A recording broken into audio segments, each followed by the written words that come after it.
Hello student, my name is Ashish Kumar. आप सभी का स्वागत है कंपटीशन एंड यू में। प्रतियोगिता और आप चाहे परीक्षा हो कोई सी भी। दोस्तों, हम पिछले पार्ट में पढ़ चुके थे पादप विज्ञान के हमने पार्ट बनाए थे दो पार्ट जो एकलर ने 1883 में एकलर ने डिवाइड करे थे। किन्होंने डिवाइड करे थे? ये रिवीजन के तौर पर हो जाएगा। पादप विज्ञान का वर्गीकरण किन्होंने करा है? एकलर ने। कब करा है? 1883 में। पादप विज्ञान का वर्गीकरण किन्होंने करा है? एकलर ने। तो आपसे पूछा जाएगा प्लांट क्लासिफिकेशन किंगडम, एकलर 18। इसमें हमें बांटा गया था पुष्पोद्भिद,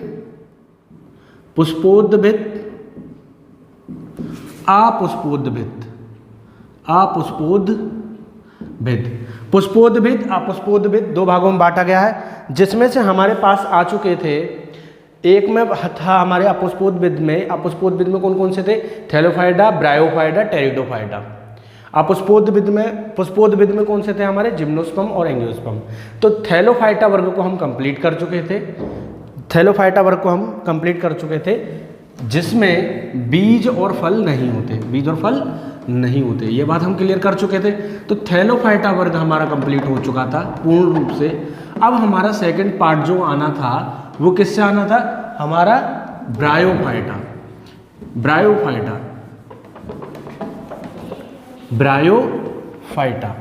चलिए अब हम देख लेते हैं। हम जो आज पढ़ेंगे, आज का हमारा कॉन्सेप्ट होगा ब्रायोफाइटा।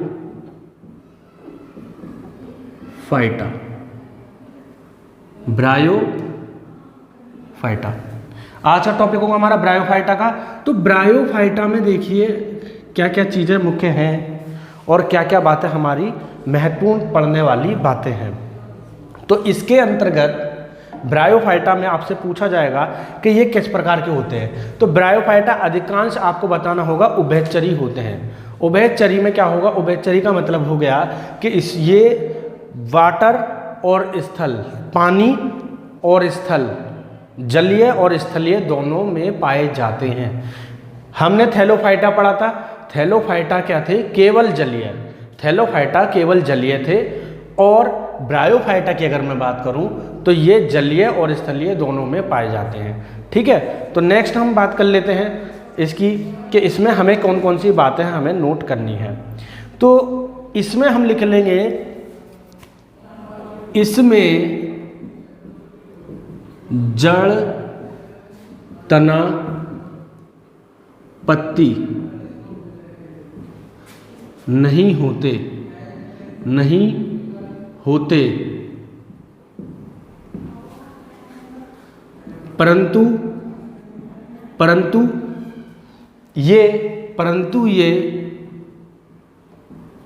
परंतु ये कुछ हद तक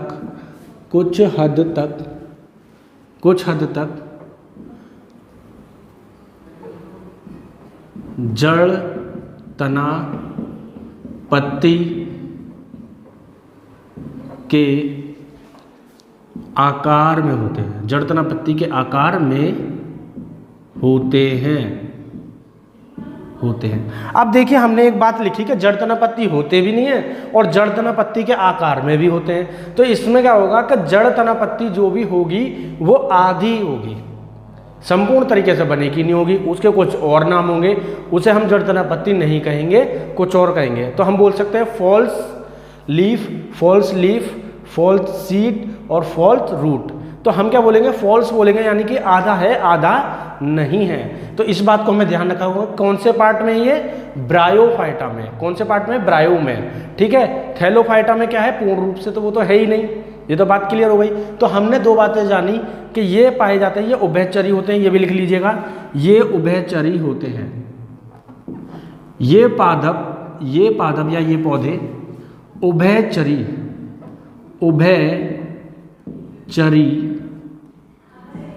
होते हैं। अब हम कैसे पता कर पाएंगे उभयचरी होंगे?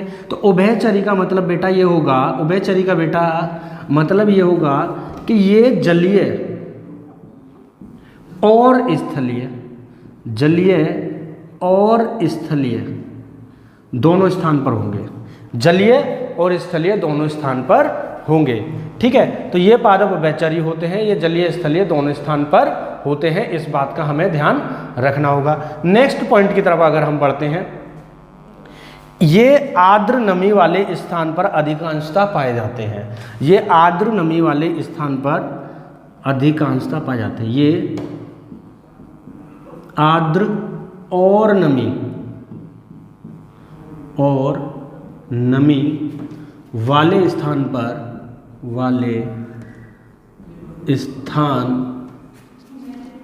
पर पाए जाते हैं। देखिए अधिकांश तो ये पाए जाएंगे, अधिकांश मैक्सिमम कहाँ पे पाए जाएंगे, तो आर्द्र और नमी वाले में, आर्द्र और नमी वाले में। ठीक है, डंप और ह्यूमिडिटी। ठीक है, किस किस में पाए जाएंगे, डंप और ह्यूमिडिटी, डंप और ह्यूमिडिटी में पाए जाएंगे। इंग्लिश वाले डंप और ह्यूमिडिटी लिख सकते हैं, आर्द्र और नमी वाले स्थान पर पाए जाते हैं। ये बात हमें ध्यान रखनी होगी। जलीय स्थलीय पर भी पाए जाते हैं, पर लेकिन जलीय स्थलीय के बीच का जो पार्ट होगा वो आर्द्र और नमी वाला होगा, वहां पर ये पाए जाते हैं। तो यहां से स्क्रीनशॉट ले लीजिएगा, ये कंप्लीट कर लीजिएगा। ठीक, नेक्स्ट हम बढ़ते हैं ब्रायोफाइटा में ही आगे के पॉइंट पर, कि ब्रायोफाइटा हम कंप्लीट करेंगे आज। चलिए जी, चलिए रफ करते हैं।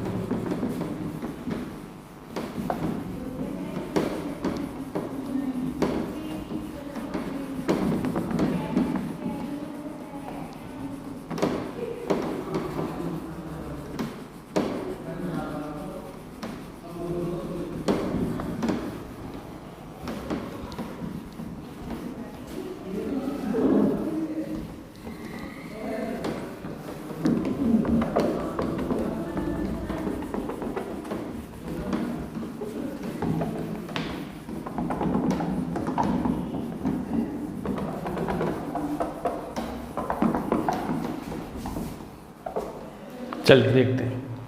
अब हमने दो तीन चीज़ें इसमें देखी। हमने ये बात जानी थी कि ब्रायोफाइटा में जलीय स्थलीय में पाया जाता है, आर्द्र नमी वाले में पाए जाते हैं, डंप और ह्यूमिडिटी वाले में। तो अब हमें देखेंगे ये स्वपोषी होते हैं। अब क्यों स्वपोषी होते हैं, क्योंकि इसमें पर्णहरित होता है, तो ये अपना भोजन बना सकते हैं, तो अपने आप का पोषण कर सकते हैं। इनमें पर्णहरित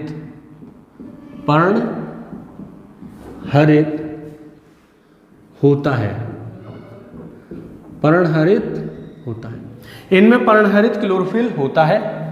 यह स्वपोषी होते हैं, यह स्वपोषी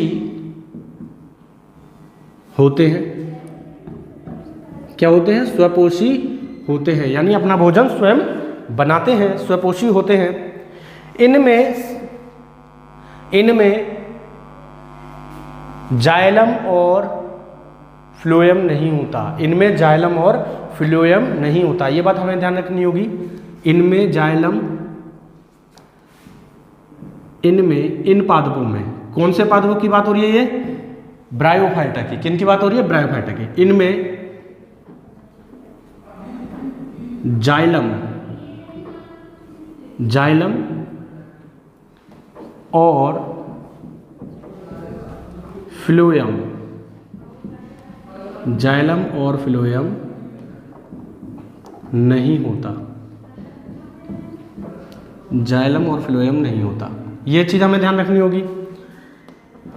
संयोजी ऊतक नहीं होते, ये इसमें संयोजी ऊतक नहीं होते। देखिए जाइलम और फ्लोएम नहीं है तो संयोजी ऊतक नहीं है। हमें कैसे पता चलेगा कि संयोजी ऊतक है या नहीं है, कैसे पता चलेगा हमें, जाइलम और फ्लोएम से। तो इसके अंदर जाइलम फ्लोएम कोई सा भी नहीं है, तो ये संयोजी ऊतक नहीं है, ये संयोजी ऊतक नहीं होते, इसमें संयोजी ऊतक नहीं होते, इसमें संयोजी ऊतक नहीं होते। तो ये हमारा पॉइंट हो गया, इसमें संयोजी ऊतक नहीं होते, ये भी बात आपको ध्यान रखनी थी। नेक्स्ट पॉइंट की अगर मैं बात करता हूँ, तो इसमें दो चार पॉइंट हमारे और चलेंगे। जैसे हम बात कर लेंगे इसमें सबसे बड़ा और छोटा भी हमसे पूछ लेगा। हाँ चलिए नेक्स्ट हम आगे बढ़ते हैं। स्वपोषी होते हैं। अब थोड़ा सा मैं इसकी बॉडी स्ट्रक्चर की बात करूंगा। देखिए बॉडी स्ट्रक्चर की अगर मैं बात कर लूँ आप लोगों से, तो बॉडी स्ट्रक्चर आपसे पूछा जाएगा कि ब्रायोफाइटा का बॉडी स्ट्रक्चर कैसा है। तो आपको कोई चित्र बना के नहीं दिखाना है, पर लेकिन मैं आपको बता देता हूँ हल्का सा चित्र के जरिए मैं आपको सही से समझा दूंगा। पर लेकिन आपका आंसर होगा एक गुणसूत्री। इनकी जो बॉडी होती है कैसी होती है, एक गुणसूत्री होती है, ठीक है, हिप्लॉइड, हिप्लॉइड, एक गुणसूत्री हिप्लॉइड होती है। इनका जो स्ट्रक्चर होगा वो एक गुणसूत्री हिप्लॉइड होता है। चलिए मैं इसे रफ कर देता हूँ, फिर मैं चित्र के जरिए समझाता हूँ।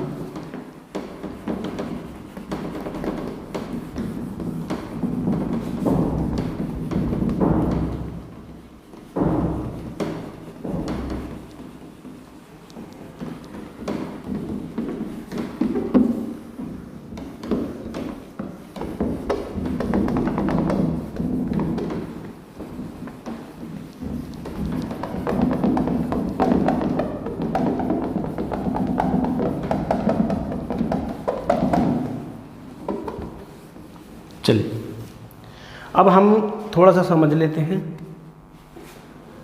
इसमें ये जो हमारा पॉइंट है इसे हम मान लेते हैं धरातल भूमि, धरातल भूमि। अब मान लीजिए इस जगह से यहाँ पर ये इसकी जड़ें, ठीक है। अभी मैंने इसमें बताया कि इसमें जड़ें तो होती नहीं है, इस तरीके से जड़ टाइप का होगा, आधी जड़ हमने बताई थी कि जड़ होती भी है और नहीं भी होती है। तो जड़ तना पत्ती इसमें नहीं होगा, पर लेकिन मैं जड़ बना रहा हूँ क्योंकि मैंने बताया था कि आधे प्रकार से पाया जाता है, फॉल्स रूट पाई जाती है। तो ये क्या बोलेंगे, ये क्या होता है हमारा पार्ट, जो मान लीजिए पौधा हमारा निकल रहा है इस तरीके से और इसमें निकलती हैं पत्तियाँ, पतली पतली पतली पतली क्या निकलती हैं, पत्तियाँ, ठीक। ये ये क्या कहला रही थी हमारी, और ये वाला जो पार्ट हमारा कहलाता है रूट, रूट जड़। अब रूट जड़ इसमें होती नहीं है, पर लेकिन हमें दिख रही है। यहां पर तना क्या है, तना नहीं होता है, पर लेकिन यहां पर तना है, यहां पे पत्ती, ठीक। अब ये पत्ती जैसा दिख रहा है, तने जैसा दिख रहा है, जड़ जैसा दिख रहा है, पर लेकिन ये चीजें यहां पर नहीं है। तो ये क्या हो गई, फॉल्स हो गई। क्या हो गई ये, फॉल्स। ये क्या हो गई, फॉल्स हो गई।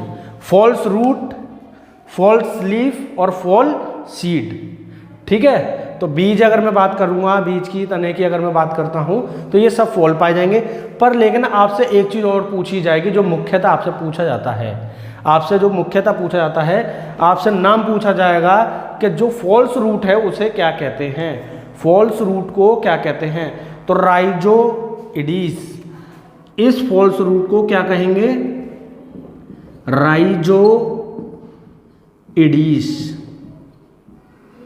राइजोइडीस। इस पार्ट को हमें से कहा जाएगा कि राइजोइडीस। अब बच्चे से क्वेश्चन किस प्रकार पूछा जाएगा, आपको वहां पे बताना है कि क्वेश्चन इस प्रकार से होगा कि राइजोइडीस किसका भाग है। वहां पे ऑप्शन होंगे थैलोफाइटा, ब्रायोफाइटा, टेरिडोफाइटा, अनावृत बीजी। तो आपको बताना होगा कि राइजोइडीस जो है वो ब्रायोफाइटा का भाग है। इस तरीके से क्वेश्चन आपसे पूछा जाएगा। चलिए फिर हम थोड़ा सा और आगे बढ़ जाते हैं, इसको हम रफ कर देते हैं।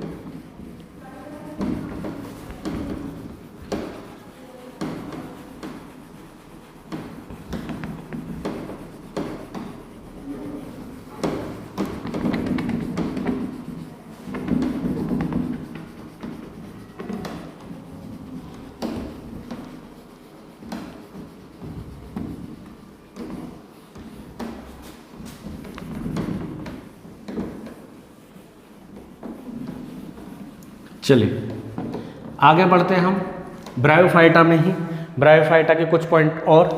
अब आपसे पूछा जाएगा कि इसकी आकृति के बारे में कि स्ट्रक्चर कैसा है, ब्रायोफाइटा का स्ट्रक्चर कैसा है।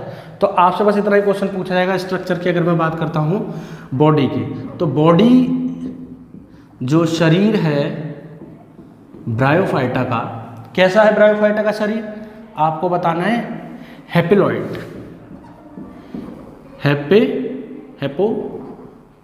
Haploid, haploid. कैसे बताना है आपको, हैप्लॉइड, हैप्लॉइड का अर्थ है एक गुणसूत्री, एक गुणसूत्री।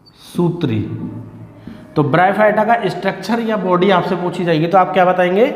एक गुणसूत्री, हैप्लॉइड एक गुणसूत्री आप बताएंगे। देखिए मैंने गुणसूत्र के बारे में बताया था जब कोशिका में बता रहा था कि हमेशा बहुत से बच्चों को पता होगा कि गुणसूत्र जो है वो पेयर्स में होते हैं, डबल होते हैं, पेयर्स जोड़े में होते हैं गुणसूत्र, पर लेकिन ब्रायोफाइटा में जो भी गुणसूत्र होगा वो सिंगल होगा, एक होगा, वो जोड़े में नहीं होगा। इसलिए ब्रायोफाइटा कैसे होते हैं? हैप्लॉइड होते हैं, एक गुणसूत्री होते हैं। ठीक है, नेक्स्ट हम बात करते हैं, यहां पर हमसे पूछा जाएगा कि मादा जनन अंग, ब्रायोफाइटा का मादा जनन अंग। हमसे एक और चीज पूछी जाएगी कि नर जनन अंग और मादा जनन अंग हमसे पूछ लिया जाएगा ब्रायोफाइटा का। तो ये मोस्ट इंपॉर्टेंट क्वेश्चन है, दोनों को मैं लिख देता हूं। नर जनन अंग, नर जनन अंग आपसे पूछा जाएगा, ये इंपॉर्टेंट है, इसका ध्यान रखिएगा, ये क्वेश्चन आता है। और दूसरा आपसे पूछा जाएगा मादा जनन अंग, male organ, male sex organ, female sex organ, ये आपसे पूछे जाएंगे। तो यहां पे होगा पोनथानी और स्त्रीनधानी, पोनथानी और स्त्रीनधानी। ठीक है, क्या क्या होंगे? पोनथानी,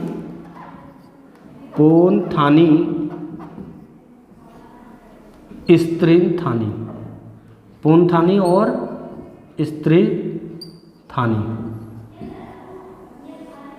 कैसे होंगे ये? पोनथानी और स्त्रीनथानी, लिख लीजिएगा। यहां पे आपसे ये पूछा जाएगा पोनथानी और स्त्रीनथानी, मादा जनन अंग और नर जनन अंग, यहां से ये क्वेश्चन आपसे पूछ लिया जाएगा। नेक्स्ट क्वेश्चन की अगर हम बात करते हैं, ब्रायोफाइटा में ही हम थोड़ा सा और आगे बढ़ जाते हैं। चलिए स्क्रीनशॉट ले लीजिए, फिर उसके बाद हम आगे बढ़ते हैं। थोड़ा सा बचा है, 2 पॉइंट और बचे हैं। आपसे पूछा जाएगा सबसे बड़ा ब्रायोफाइटा कौन सा है और सबसे छोटा ब्रायोफाइटा कौन सा है, ये आपसे पूछा जाएगा वहां पर। कि आपसे पूछा जाएगा लार्जेस्ट ब्रायोफाइटा या स्मॉलेस्ट ब्रायोफाइटा। तो आपको पता होना चाहिए लार्जेस्ट ब्रायोफाइटा कौन सा होगा और स्मॉलेस्ट ब्रायोफाइटा कौन सा होगा। ठीक है, लार्जेस्ट और स्मॉलेस्ट। लार्जेस्ट की अगर मैं बात करता हूं तो डाउसोनिया, लार्जेस्ट की अगर मैं बात करूंगा तो कौन सा होगा? डाउसोनिया। और स्मॉलेस्ट की अगर मैं बात करता हूं तो हमारा होगा जिप्सस। ठीक है, क्या होगा? आइए चलिए लिख लेते हैं लार्जेस्ट और स्मॉलेस्ट, लार्जेस्ट और स्मॉलेस्ट। सबसे बड़ा ब्रायोफाइटा, सबसे बड़ा ब्रायोफाइटा, ये भी क्वेश्चन आपसे पूछा जाएगा। सबसे छोटा ब्रायोफाइटा, ये भी क्वेश्चन आपसे पूछा जाएगा। ठीक है, अब हम सबसे बड़ा ब्रायोफाइटा अगर हमसे पूछता है तो हम क्या बताएंगे? डाउसोनिया, डाउसोनिया, ये सबसे बड़ा ब्रायोफाइटा है। और छोटा ब्रायोफाइटा आपसे जब पूछेगा तो आप बताएंगे जुप्सिस, जुप्सिस, जुप्सिस। ये क्वेश्चन आपसे पूछे जाएंगे। ब्रायोफाइटा में इतना आपसे पूछा जाता है, सबसे बड़ा ब्रायोफाइटा, सबसे छोटा ब्रायोफाइटा, डाउसोनिया सबसे बड़ा है और जुप्सिस सबसे छोटा। चलिए यहाँ पे हमारा ब्रायोफाइटा कंप्लीट। अब हम नेक्स्ट अगर बात करते हैं तो हमारा जो नेक्स्ट टॉपिक होगा वो होगा टेरिडोफाइटा। कौन सा टॉपिक होगा हमारा? टेरिडोफाइटा। ये भी स्क्रीनशॉट ले लीजिएगा। अब हम टेरिडोफाइटा की तरफ चलते हैं, इसे हम रफ कर देते हैं। इसे हम रफ कर देते हैं। बहुत ही आसान और बहुत ही अच्छे वे में हम आपको बिल्कुल पढ़ाते हुए चल रहे हैं। थोड़ा सा डीप पढ़ लेंगे, थोड़ा आराम से चल लेंगे, वीडियो में ज़्यादा जल्दीबाजी करने की ज़रूरत नहीं है। सिलेबस आपके एग्ज़ाम से पहले कंप्लीट हो जाएगा, आप बेफिक्र रहिए, सिलेबस आपके एग्ज़ाम से पहले ही कंप्लीट हो जाएगा। और इस वीडियो के बाद मैं एक MCQ की वीडियो बनाने जा रहा हूँ। इस वीडियो के बाद मैं बायो की MCQ की एक वीडियो बनाने जा रहा हूँ, जिसमें प्लांट किंगडम से रिलेटेड आपके 150 प्लांट किंगडम से रिलेटेड 150 या 200 क्वेश्चन आपके केवल और केवल प्लांट किंगडम के होंगे। तो महत्वपूर्ण पॉइंट जो आपके छूटे हुए होंगे वो उसमें कंप्लीट हो जाएंगे, और जितना मैंने आपको पढ़ा दिया है इसका रिवीजन हो जाएगा। चलिए, तो अब हमारा जो पॉइंट आगे स्टार्ट था वो था टेरिडोफाइटा।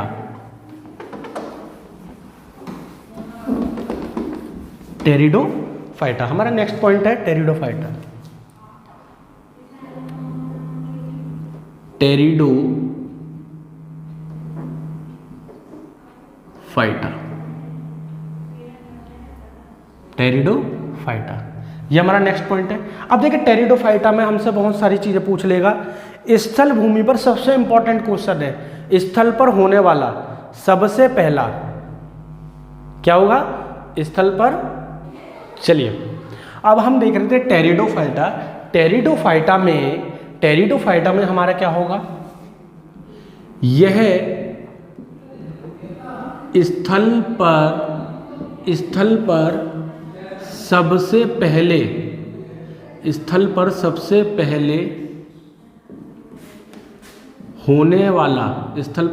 पहले होने वाला पादप है। भाई, हमने पादप विज्ञान में जितने भी पादप पढ़े, कौन सा पादप ऐसा है जो स्थल पर सबसे पहले आता है? सबसे पहले कौन सा पादप आता है आपका? टेरिडोफाइटा, स्थल पर। ये किसकी बात हो रही है? स्थल पर। अब हम बात कर लेते हैं, इसमें संयोजी ऊतक होते हैं। इसमें संयोजी ऊतक होते हैं। इसमें संयोजी ऊतक होते हैं। इसमें देखिए, संयोजी ऊतक होगा तो क्या होगा? जाइलम और फ्लोएम होगा। तो इसमें जाइलम, सभी प्रकार के जाइलम और फ्लोएम, जाइलम और फ्लोएम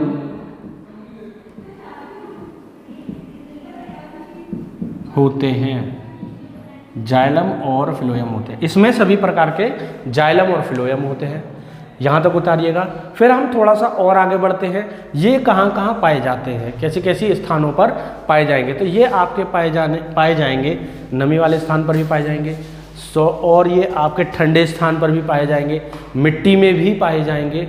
ठीक है, तो ये कहाँ कहाँ पर पाए जाते हैं इसको भी हम देख लेते हैं। चलिए, तो मिट्टी, ठंडक और छायादार, यहाँ लिख लीजिएगा, ये कहाँ कहाँ पाए जाते हैं, ये कहाँ कहाँ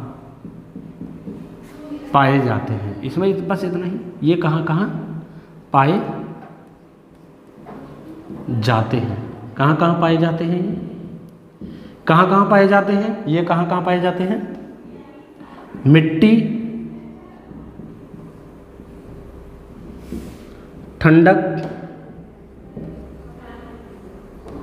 और छायादार स्थान।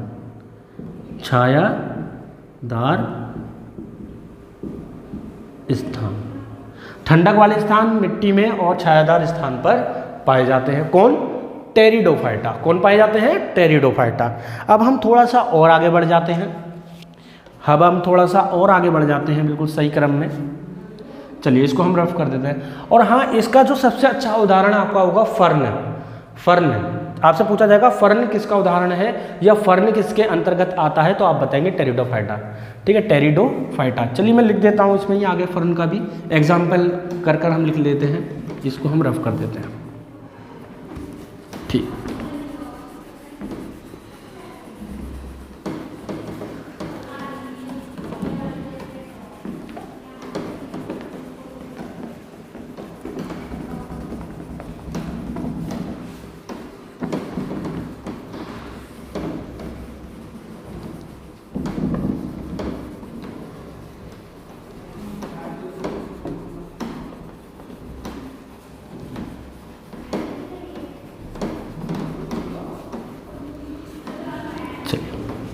एग्जाम्पल के तौर पर हम लिख लेते हैं इसमें कि एग्जाम्पल इसके कौन कौन से होंगे, कौन कौन से एग्जाम्पल होंगे इसमें हम एग्जाम्पल लिख लेते हैं।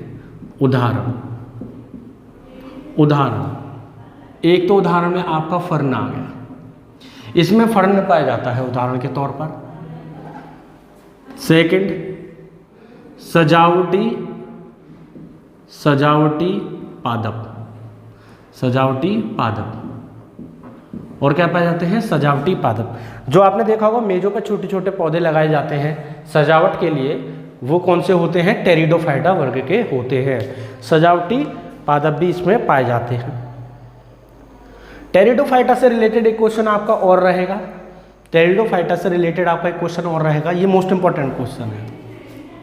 ठीक है, आपसे पूछा जाएगा कि किसे कौन से पादप जगत में किसको रेप्टाइल, हिंदी वाले लिखेंगे सरीसृप, ठीक है, किसको सरीसृप कहा जाता है। चलिए, तो हमें बताना है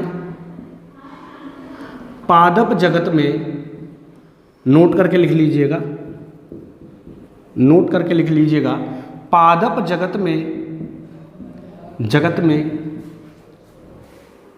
टेरिडोफाइटा को,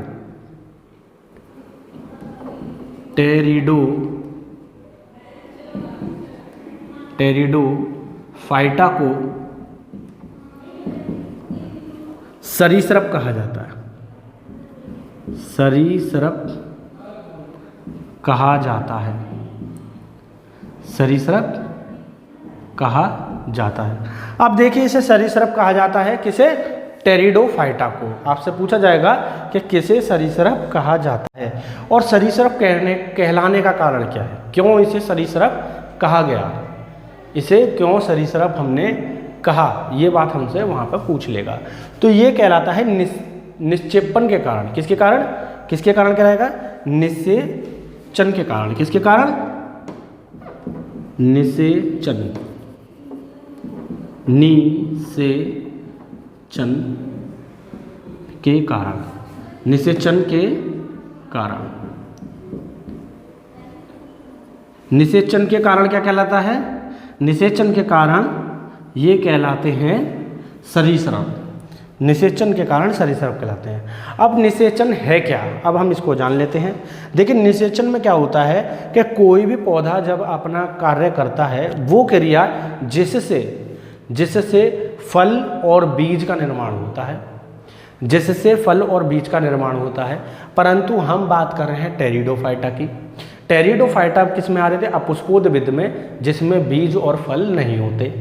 तो ये क्रिया करता है, परंतु ऐसा वो कर नहीं पाता है, तो निषेचन होता है, और निषेचन की क्रिया के कारण ही ये सरीसृप कहलाता है। इस बातों का हमको ध्यान रखना पड़ेगा। तो इससे रिलेटेड क्वेश्चन आएगा, बस आपसे इतना पूछा जाएगा, सरीसृप या रेप्टाइल किसे कहा जाता है पादप जगत में? तो पादप जगत में आप बताएंगे टेरिडोफाइटा को। चलिए, अब हम थोड़ा सा और आगे बढ़ते हैं, थोड़ा सा और आगे बढ़ जाते हैं। इसमें से ज़्यादा क्वेश्चन मुझे नहीं लगता है कि अब आगे पूछेगा टेरिडोफाइटा में। जी हाँ,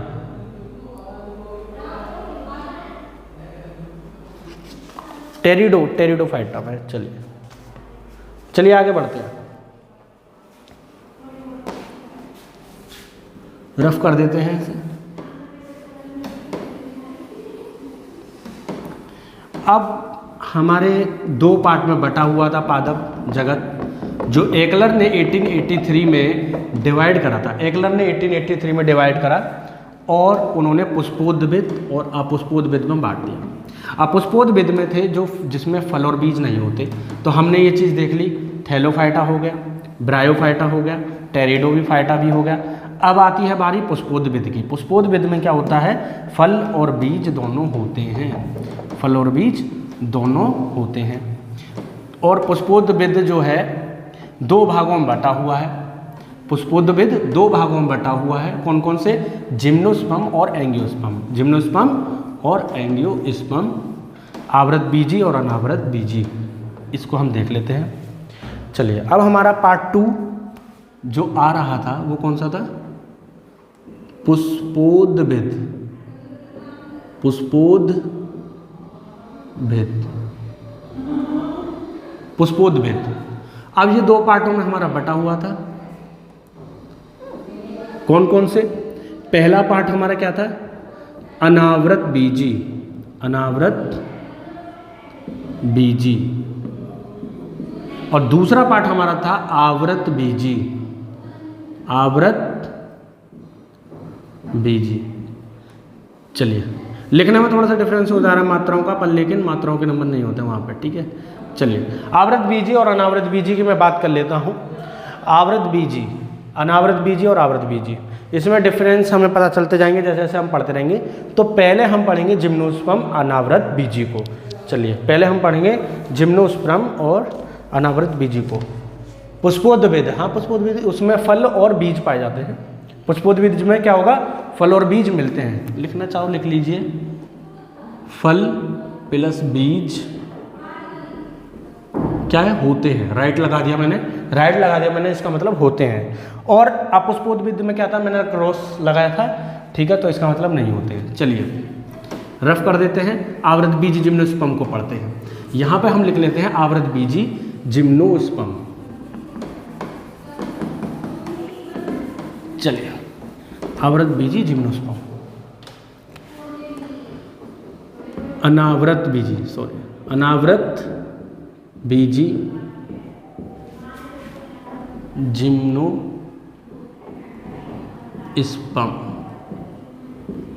ठीक है, जिम्नोस्पर्म अनावृत बीजी। यहाँ से भी बहुत क्वेश्चन पूछे जाते हैं, इससे बहुत क्वेश्चन आते हैं।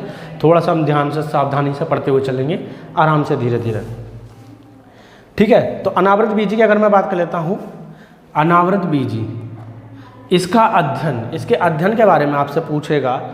इसका अध्ययन कहलाता है जिम्नोलॉजी, इसका अध्ययन, अध्ययन, ठीक है, स्टडी, इसका स्टडी अध्ययन क्या कहलाएगा? जिम्नोलॉजी, जिम्नोलॉजी। ये क्वेश्चन आपसे पूछा जाएगा कि जिम्नोस्पर्म का अध्ययन क्या कहलाता है? जिम्नोलॉजी। फादर ऑफ जिम्नोलॉजी, जिम्नोलॉजी के जनक कौन है? आपसे ये भी पूछा जाएगा कि फादर ऑफ जिम्नोलॉजी, तो जिम्नोलॉजी के कौन है? चेम्बरलिन। कौन है? चेम्बरलिन, ठीक है, जनक। जिम्नोलॉजी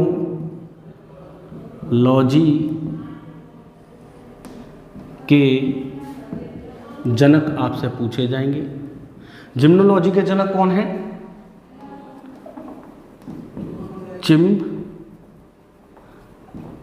चिम्बरलिन, चिम्ब्रीलिन। कौन है? चिम्ब्रीलिन, चिम्ब्रीलिन। कौन है जनक? चिम्ब्रीलिन। आपसे पूछा जाएगा कि जिम्नोलॉजी के जनक कौन है? चिम्ब्रीलिन। इसको नोट कर लीजिएगा, इसको नोट करिए। भारत में अगर पूछे, वैसे पूछता नहीं है आपसे पर, लेकिन मैं आपको बता दूं, यहाँ पे एक क्वेश्चन और कर लीजिएगा। भारत में अगर पूछता है, भारत में जिम्नोलॉजी का अध्ययन, भारत में जिम्नोलॉजी के जनक अगर आपसे पूछेगा, मैं यहाँ पे लिख लीजिएगा, जिम्नोलॉजी के जनक अगर भारत में आपसे पूछेगा तो आप बताएंगे पी.डी. डोगरा, पी.डी. डोगरा।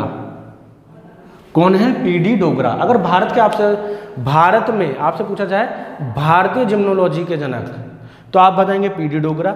और आपसे यदि पूछा जाएगा कि जिम्नोलॉजी के जनक, तो आप बताएंगे चिम्बरलिन, ठीक है, चिम्बरलिन या चिम्बरलिन। और पी.डी. डोगरा किसके हैं? भारतीय कहलाएंगे, ठीक है, भारतीय जिम्नोलॉजी के जनक, ठीक है। लक्षण की क्या बात करनी है? लक्षण पे थोड़ा सा डिस्कस, चलिए देख लेते हैं लक्षण पे भी। इसमें क्या होता है? फल, हाँ इसकी हम बात कर लेंगे, थोड़ा सा लक्षण की हम बात कर लेंगे। चलिए लक्षण की हम बात कर लेते हैं, नीचे ही लिख लेते हैं, ज़्यादा पॉइंट नहीं है हमारे पास। लक्षण, इसमें क्या होता है? अनावृत बीजी में अंडाशय नहीं होता, अंडाशय नहीं होता, अंडाशय नहीं होता। देखिए लक्षण में अगर मैं बात करूं अनावृत बीजी के जिम्नोस्पर्म की, तो अंडाशय नहीं होता, और अंडाशय नहीं होगा तो ये क्या करेंगे, ना ही तो इसमें फल होगा और ना ही उसमें बीज होगा। इस बात का हमें ध्यान रखना है कि फल नहीं बन पाएगा, फल नहीं बन पाएगा। हाँ, अंडाशय नहीं होता, फल नहीं बन पाएगा, फल नहीं होगा इसमें, अंडाशय नहीं होगा, ठीक है, तो फल नहीं होगा। और सीड की मैं बात करूँ इसमें बीजांड, हाँ बीजांड्स की मैं अगर बात करूँ वो होते हैं, अंडाशय नहीं होता परंतु बीजांड होते हैं, ये नोट कर लीजिएगा, परंतु बीजांड होते हैं, ठीक है, परंतु बीजांड होते हैं और अंडाशय नहीं होता। तो अंडाशय ना होने के कारण इसमें क्या होगा, फल नहीं बनेगा, ठीक, बीज आपको बनेगा क्योंकि बीजांड है इसमें, ठीक है। अब हम बात कर लेते हैं, ये डिफरेंस अनावृत बीजी और आवृत बीजी के डिफरेंस को बताएगा ये जो लक्षण आपको लिखवाए जा रहे हैं, ठीक। थोड़ा सा और आगे बढ़ते हैं।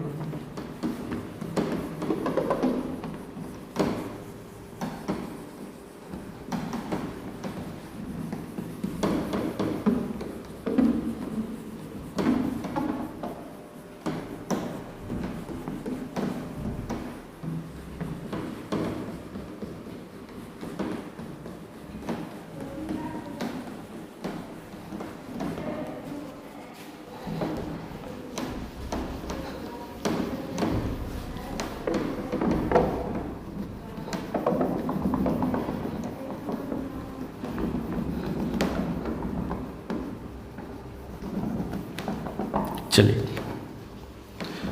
थोड़ा सा और रह गया है, उसके बाद फिर ये कंप्लीट हो जाएगा, उसके बाद एमसीक्यू के ज़रिए हम इसको ख़त्म कर देंगे।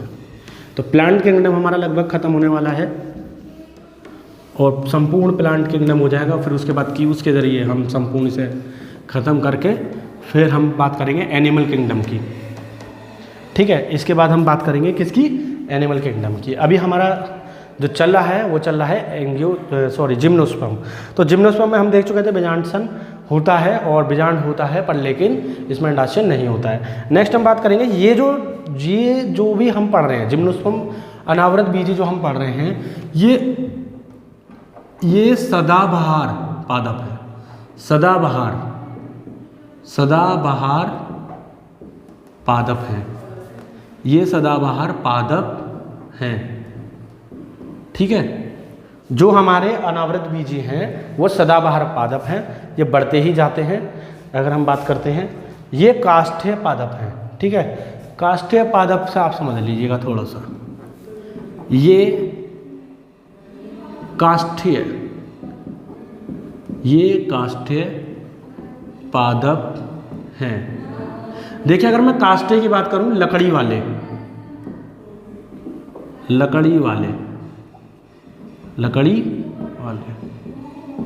कौन से होंगे, लकड़ी वाले। देखिए जिसमें लकड़ी पाई जाएगी वो क्या कहलाएंगे, काष्ठीय पादप, काष्ठीय पौधे कहलाएंगे। इसमें हमें जो सबसे अच्छा एग्जाम्पल मिलता है वो हम लिखेंगे। देखिए सदाबहार इसमें लिखवाने की ज़रूरत नहीं है, मैं आपको बता दूं, सभी बच्चे ध्यान देंगे, कोई लिखने वाली बात नहीं है, फिर भी मैं लिख देता हूं आपके लिए। ये ग्रो करते जाते हैं,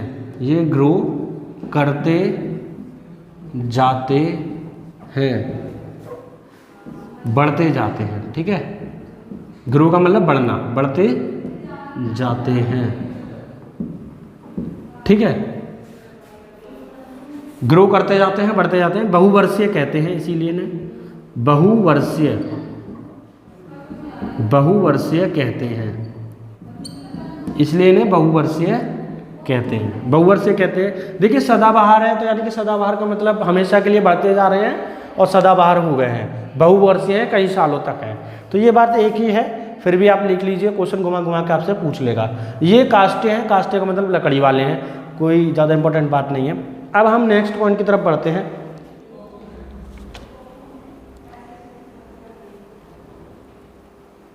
जी हाँ, चलिए एक पॉइंट और, ये टेरिडोफाइटा टेरिडोफाइटा, ये टेरिडोफाइटा और आवृत बीजी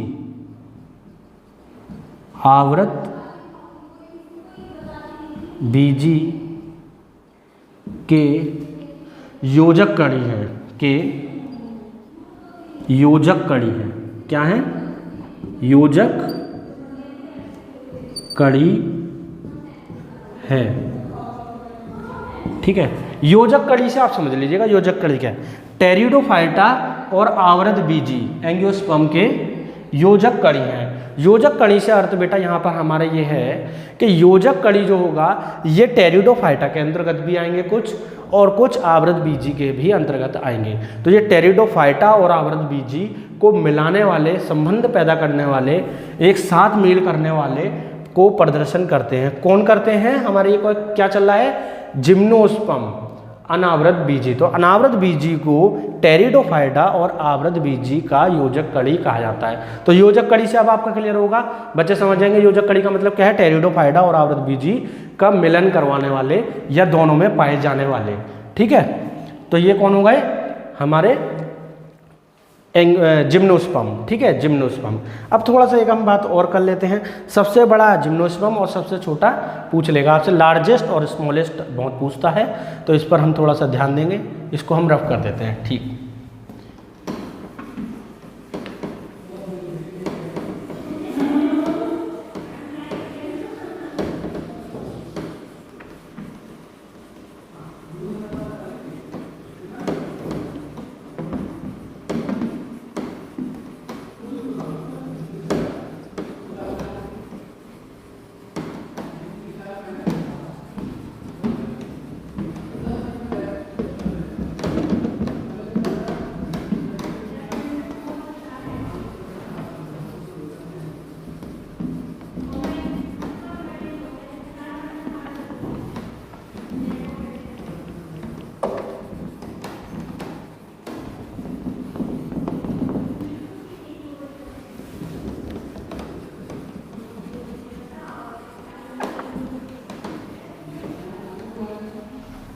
चलिए अब हमें देखना है सबसे बड़ा अनावृत बीजी और सबसे छोटा।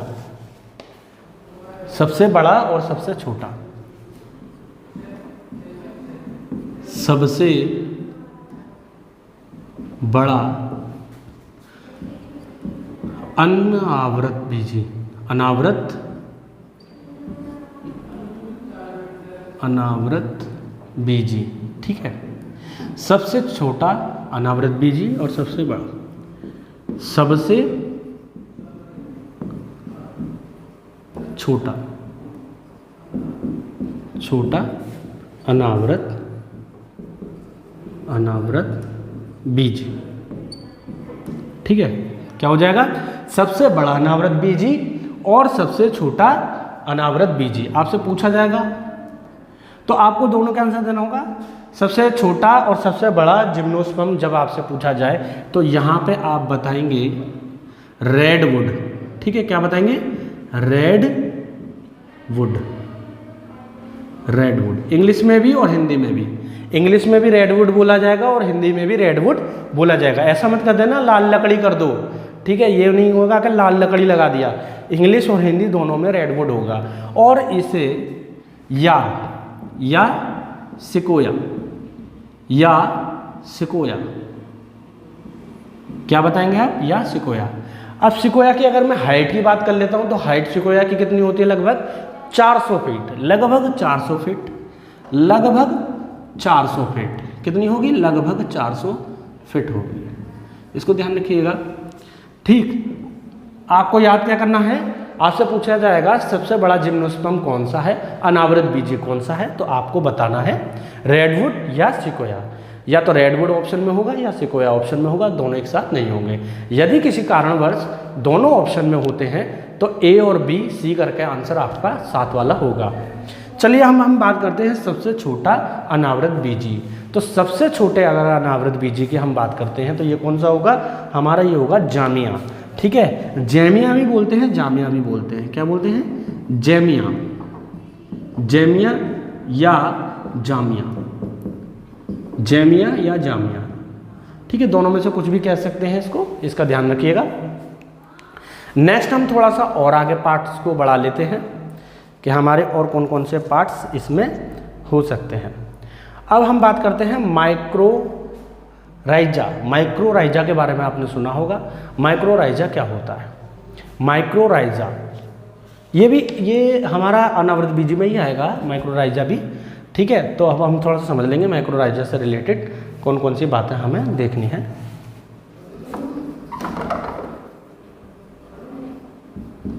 माइक्रोराइजा, चलिए देखिए माइक्रोराइजा क्या है। माइक्रोराइजा जो है आपका जिम्नोस्पर्म और फंगी से मिलकर बना हुआ है। ये काय से मिलकर बना हुआ है? दो चीज़ों से बना हुआ है। ये बना हुआ है जिम्नोस्पर्म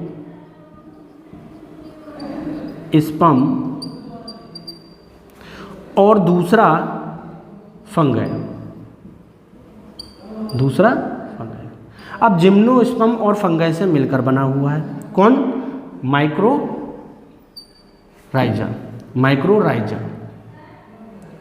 माइक्रोराइजा। जिम्नोस्पर्म और फंगी से मिलकर बना हुआ है। अब हम बात कर लेते हैं कि जिम्नोस्पर्म फंगी को क्या देता है और फंगी जिम्नोस्पर्म को क्या देता है, और इससे ही माइक्रोराइजा जो है किस प्रकार से क्या कहलाता है ये भी हमसे पूछा जाएगा, ठीक है। तो जिम्नोस्पर्म फंगी को देता है रहने की जगह, कि भाई आप हमारे यहाँ रह सकते हो, और फंगी क्या करता है? जिम्नोस्पर्म को देता है वाटर यानी पानी, पानी देता है, और ये देता है स्थान, रहने का स्थान। जिम्नोस्पर्म फंगी को देता है रहने का स्थान, और फंगी जिम्नोस्पर्म को देता है वाटर, पानी।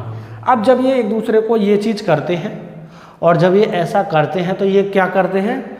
माइक्रोराइजा हमारा कंबाइंड कहलाता है। किसमें? देखिए हम पढ़ रहे हैं अभी क्या, जिम्नोस्पर्म। अब जिम्नोस्पर्म में फंगी की मैं बात करूं तो फंगी तो मैंने पढ़ा था ब्रायोफाइटा में। तो अब हमने ये चीज़ देखी कि जो ब्रायोफाइटा जो आ रहा था वो आ रहा था अपुष्पोद्भिद में, जिसमें बीज और फल नहीं होता है, तो माइक्रोराइजा जो होता है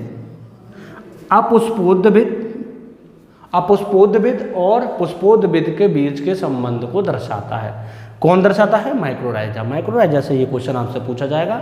चलिए अब हम बात कर लेते हैं एंजियोस्पर्म की हम बात कर लेते हैं एंजियोस्पर्म।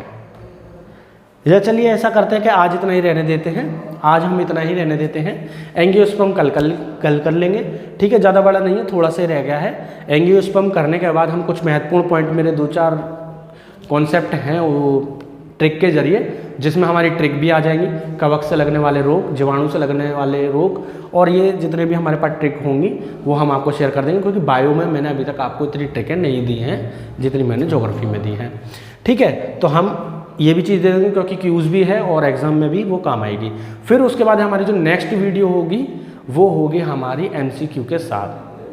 MCQ होंगे हमारे, कम से कम मैं आपको 200 तक MCQ प्लांट किंगडम के करवाऊंगा। 50-50 की 4 वीडियो हम कोशिश करेंगे कि आप तक पहुंचाई जाए, जिससे आप अच्छे से पढ़ सकें और क्वेश्चन आपके कैसे एग्जाम में आते हैं आपको पता रहे।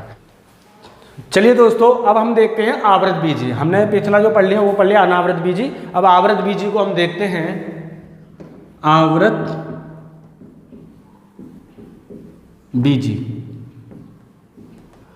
बीजी में एंजियोस्पर्म आवृत बीजी, इसमें अंडाशय होते हैं, इसमें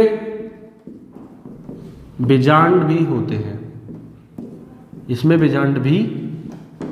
हैं,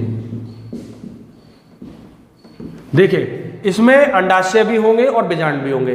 और अनावृत बीजी जो था आपका जिम्नोस्पर्म, उसमें अंडाशय नहीं थे और बीजांड थे, ठीक है, ये बात हम क्लियर कर चुके थे। अब हम देखते हैं कि जब अंडाशय और बीजांड होंगे तो क्या होगा। अंडाशय और बीजांड होने से क्या होगा, यहाँ पर इसमें फलों में बीज पाए जाते हैं, फलों में बीज पाए जाते हैं, ठीक है, पाए जाते हैं। तो फल के अंदर बीज पाए जाते हैं, ठीक है, फल के अंदर या फलों में बीज पाए जाते हैं। तो आपसे आवृत बीजी से रिलेटेड इतनी बातों से पूछ लेगा। बाकी चीज़ें आपसे जो भी कोई चीज़ आपसे पूछनी होगी तो वो अगर कोई क्वेश्चन रह जाता है तो वो चीज़ हमारे MCQ वाली क्लासेस आपको मिलेंगी। MCQ वाली क्लास में पूरा जितना जो भी कुछ रह जाएगा वो कंप्लीट हो जाएंगी।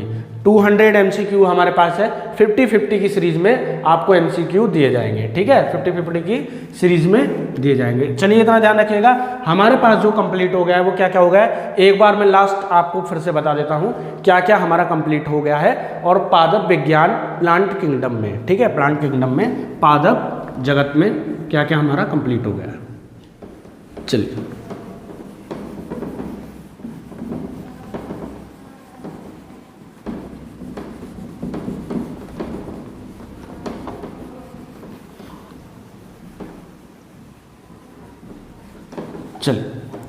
अब हम देखते हैं इसमें हमने प्लांट किंगडम में लास्ट बार एक बार रिवीजन करके फिर उसके बाद आगे बढ़ जाएंगे। पादप जगत, पादप जगत, ये पादप जगत किस में आ रहा था, जो हमने पढ़ा दिया उसकी बात कर रहा हूं मैं, वनस्पति विज्ञान में। वनस्पति विज्ञान में पादप जगत जो आ रहा है वो किस में आ रहा है, वनस्पति विज्ञान में क्या आ रहा है, पादप जगत, ठीक है। और वनस्पति विज्ञान के पिता कौन थे, पिता कौन थे वनस्पति विज्ञान के, थियोफ्रेस्टस,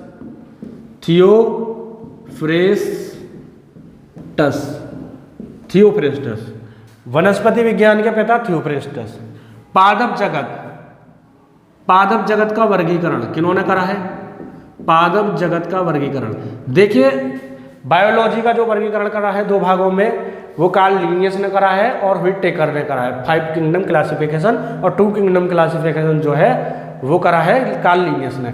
पर लेकिन पादप जगत के जो पार्ट बनाए वो किन्होंने बनाए हैं, वर्गीकरण जो करा है, क्लासिफिकेशन जो करा है, एकलर ने। किन्होंने करा है, एकलर ने 1883 में। इन्होंने क्या बताया, पादप जगत 2 भागों में बटा हुआ है, 2 पार्टों में बटा हुआ है। 2 पार्ट कौन कौन से बताए थे हमने आपको, अपुष्पोद्भिद, और एक बताया था पुष्पोद्भिद। अपुष्पोद्भिद और पुष्पोद्भिद मैंने आपको भाग बताया था। अपुष्पोद्भिद को 3 भागों में बांटा गया, अपुष्पोद्भिद को भी 3 भागों में बांटा गया। क्रिप्टोमैग्नस क्या कहा जाता है, इंग्लिश में क्या कहेंगे, क्रिप्टोमैग्नस अपुष्पोद्भिद को, ठीक है, और इसे कहेंगे फ्रोंगमैग्नस, ठीक है। इंग्लिश में भी आप ध्यान रखेंगे, कोई दिक्कत वाली बात नहीं है। अपुष्पोद्भिद में 3 भाग थे, पहला, दूसरा और तीसरा। पहला था आपका थैलोफाइटा, थैलोफाइटा ये भी हमने पढ़ा दिया, थैलोफाइटा हमने पढ़ा दिया। फिर आता है ब्रायोफाइटा, ब्रायोफाइटा ये भी हमने पढ़ा दिया, ब्रायोफाइटा पढ़ा दिया। टेरिडोफाइटा आता है, फिर टेरिडोफाइटा क्या आएगा, टेरिडोफाइटा, टेरिडोफाइटा ये भी हमने पढ़ा दिया। तीनों चीजें हमने पढ़ा दी है। और अपुष्पोद्भिद में बताया था जिसमें पुष्प या फूल फल नहीं होते, जिसमें फूल फल नहीं होते, ये बात हमने बता दी थी। पुष्पोद्भिद में क्या होता है, फल फूल होते हैं, बीज होते हैं, ठीक है। इसमें 2 भागों में बांटा गया है, इसे भी 2 भाग कौन कौन से थे, अनावृत बीजी, अनावृत बीजी इसे कहते थे जिम्नोस्पर्म, और एक भाग था आवृत बीजी। एक भाग कौन सा था, आवृत बीजी, एंजियोस्पर्म। तो हम ये भी पढ़ चुके। तो हमने क्या क्या पढ़ लिया, प्लांट किंगडम क्लासिफिकेशन एकलर ने दिया 1883 में। प्लांट किंगडम में क्या बताया इन्होंने, 2 भागों में डिवाइड कर दिया, पुष्पोद्भिद अपुष्पोद्भिद, और हमने उसको 3 भाग में बांटा, अपुष्पोद्भिद को 2 भागों में बांटा। और हमने इसके 3 भाग भी पढ़ लिए, इसके 2 भाग भी पढ़ लिए। ये प्लांट किंगडम से कंप्लीट हो गया। अब आपकी कुछ मुख्य बातें जो बची हैं वो MCQ वाले क्वेश्चंस में कंप्लीट हो जाएंगी। ठीक है, चलिए मिलते हैं बाद में, धन्यवाद।